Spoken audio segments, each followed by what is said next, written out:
તો રાજ્ય સરકાર દ્વારા જે મેં હમણાં કહ્યું એ મુજબ સીએમ દ્વારા ટ્વીટ કરાયું છે કે આર્થિક સહાયની વાત કરાઈ છે 4 લાખ રૂપિયા મૃતકના પરિવારજનોને અને જે લોકો ઇજાગ્રસ્ત છે તેમને 50,000 રૂપિયા પરિવારને સોંપવામાં આવશે। રાજ્ય સરકાર તરફથી આર્થિક સહાયની જાહેરાત હમણાં જ સોશિયલ મીડિયા દ્વારા સીએમએ કરી હતી।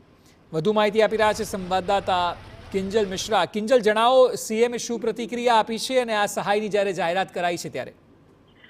जी बिल्कुल, मुख्य प्रधान द्वारा पण कही शकाय के स्पष्ट कहेवामां આવ્યું છે કે આ પ્રકારની જે ઘટનાઓ છે તેને સાંખી લેવામાં નહીં આવે અને તેની સાથે સ્પેશિયલ ઇન્વેસ્ટિગેશન ટીમ એટલે કે એસઆઈટી ની રચના કરવામાં આવશે અને સમગ્ર ઘટનાની તપાસ છે તે કરવામાં આવશે। ખૂબ જ દુઃખદ ઘટના છે તે અહીંયા જોવા તેની માટે દુઃખ છે તે પણ વ્યક્ત કરવામાં આવ્યું છે।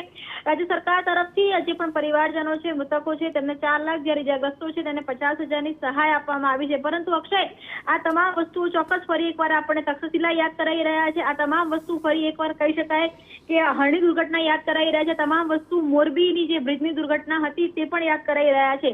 મુખ્યપ્રધાનની સાથે વાત કરવામાં આવે તો વડાપ્રધાને પણ અત્યારે ટ્વિટરના માધ્યમથી પોતાનું જે દુઃખ છે તે વ્યક્ત કરી દીધું છે। જે પરિવારે પોતાના સ્વજનોને ગુમાવ્યા છે તેની માટેનું જે દુઃખ છે તે પણ વ્યક્ત કર્યું છે। તેની સાથે જ ઇજાગ્રસ્ત છે તેમની સારવાર પણ ઝડપથી થાય તે માટેના તમામ જે પ્રયત્નો છે એ વહીવટીતંત્ર દ્વારા કરવામાં આવે તે પ્રકારની વાત વડાપ્રધાને પણ અત્યારે જ ટ્વિટરના માફ કરશો એક્સના માધ્યમથી કરેલી છે।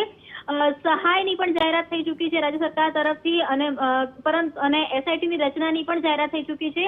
સવાલ એ છે કે હંમેશા દુર્ઘટના થયા બાદ તમામ વસ્તુઓ છે તે થતી હોય છે અને જે માસૂમ બાળકો છે, જો ગુજરાતમાં તક્ષશિલાની વાત કરવામાં આવે તો પણ, ગુજરાતની અંદર હરણીકાંડની વાત કરવામાં આવે તો પણ, અને હવે આ ત્રીજી ઘટના છે કે જ્યાં માસૂમ બાળકોએ પોતાના જીવ ગુમાવ્યા છે। જી બિલકુલ કિંજલ, આભાર સમગ્ર માહિતી બદલ। તો સૌથી મહત્વના સમાચાર, છેલ્લા 2 કલાકથી જે વ્યક્તિને શોધવામાં આવી રહ્યો હતો તેની અટકાયત થઈ ગઈ છે, એટલે કે